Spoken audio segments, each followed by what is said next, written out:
তো যেটা বলছিলাম, আসলে আমাকে তো স্বপ্নই মনে হয়, এরকম একটা অসাধারণ ভিউ আমি কখনো পাবো আমি কখনো ভাবিনি। তবে হ্যাঁ, যারা কাশ্মীর আসতে চান তারা অবশ্যই, যারা যে গ্রামগুলো রয়েছে কাশ্মীরের যে গ্রাম, এই গ্রামগুলোতে আপনারা ঘুরে ঘুরে যাবেন। কারণটা হচ্ছে, যদি গ্রামে না যান, মানুষের সাথে না মিশেন, তাহলে কিন্তু এখানকার কালচার কিংবা এখানকার সৌন্দর্য আপনি উপভোগ করতে পারবেন না। তো আমি এখন আরেকটু সামনে যাব, যদি এখন সন্ধ্যা হয়ে গেছে। আমি কিছু খাওয়ার জন্য এসেছিলাম, এখানে একটা বাড়িতে উঠেছি, জাস্ট কিছু খাবো এই জন্য এসেই দেখি এরকম একটা লুক। তারপর দেখে তো আমি আটকে উঠেছি, এ কি সুবহানাল্লাহ, ইতনা সুন্দর, just amazing, so looking beautiful. तो আমি এখন इधर, तो भाई इधर इधर कोई होटल है खाने के लिए? ओहो, तभी तो आपको ठेलना पड़ेगा। तेल सब खत्म हो गया, सब कुछ खत्म है।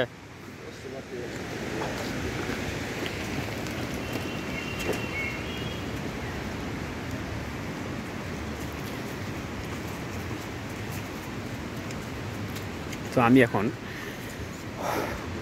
মানে কি বলবো, উঠতে এদিকে আস্তে আস্তে একটা গ্রামের মধ্যে প্রবেশ করেছি আর একটা। তো এখানে রেস্টুরেন্ট নাকি আছে, যাই খাওয়ার জন্য কিছু খেয়ে আসি, দেখি কত দূর যেতে হবে।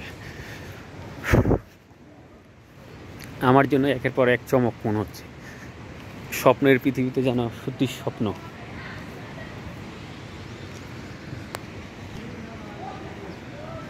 भाई उधर को रेस्टोरेंट है क्या? खाने के लिए कोई रेस्टोरेंट है? তো আসলে এখন হচ্ছে সন্ধ্যা টাইম, মানে কি বলবো, সন্ধ্যার পরেও দেখুন কি অবস্থা। মানে এরকম যে জায়গায় আমি কখনো চলে আসবো তা আমি কল্পনাও করিনি। পিছনে উঁচু উঁচু পাহাড়, শুধু পিছন না, চারিদিকে যেদিকে তাকাবেন এদিকে উঁচু উঁচু পাহাড়। এটা হচ্ছে পেহেলগাম। আর পেহেলগামের যে শহরটা রয়েছে সেখান থেকে প্রায় 10 থেকে 15 মিনিট হাঁটবেন, হেঁটে পেয়ে যাবেন এরকম। তো এই উঁচু যে রাস্তা রয়েছে, উঁচা থেকে কিন্তু এইটা একগুচ্ছ একটা কেমন জানি, মানে ছোট ছোট মনে হয় বাড়িগুলো। ওদিক দিয়ে আমি এসেছি পাহাড়ের উঁচু পাহাড় দিয়ে। তো আসার সময় আমার মনে হয়েছে যে ওই বাড়িটা যেতে পারলে মনে হয় খুব ভালো হতো। তো এখানে আসলাম, এসে দেখি আরেক এলাহি কাণ্ড, মানে এত সুন্দর বাড়িঘর। भाई रेस्टोरेंट मिलेगा खाने के लिए?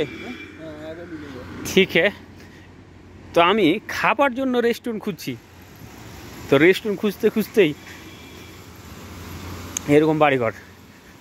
তো আমি যেটার জন্যে আমি খুব আকাঙ্ক্ষা ছিল যে কাশ্মীরের বাড়িঘরগুলোতে আমি যাবো, একদিন না একদিন যাবই কাশ্মীর দেখার জন্যে, কাশ্মীরের বাড়িঘর দেখবো।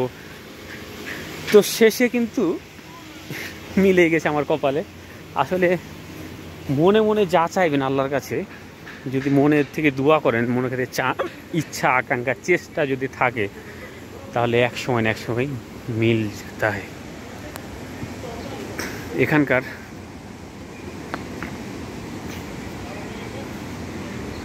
পরিবেশ সম্পর্কে আসলে আমি বর্ণনা দিতে গেলে ভুল হয়ে যাবে।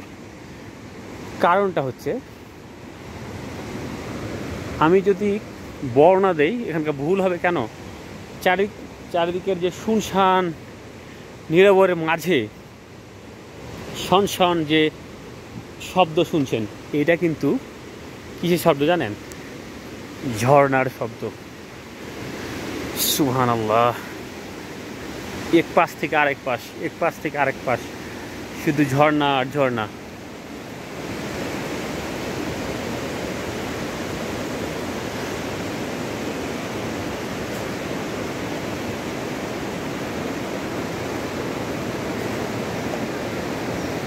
দেখুন দেখুন, আসলে আমার কাছে তো স্বপ্ন মনে হচ্ছে। পেয়েছিল আজকে আরও কিছু ভিডিও করতে হবে। প্রিয় দর্শক, যদি ভালো লেগে থাকে আমার এই ভিডিওগুলো, যদি ভালো লাগে তাহলে অবশ্যই আপনারা আমাকে সাপোর্ট করবেন, যাতে আমি যাতে নেক্সটে এরকম আরও ভিডিও দিতে পারি আপনাদের মাঝে। প্রিয় দর্শক, কাশ্মীরের গ্রাম কিছুটা আপনাদের ধারণা দিলাম।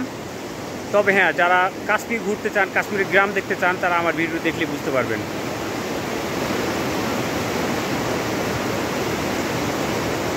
জাস্ট অ্যামেজিং, কিছু বলতে পারবো না। কারণটা হচ্ছে আমি যতই বলবো ততই কম বলা হচ্ছে।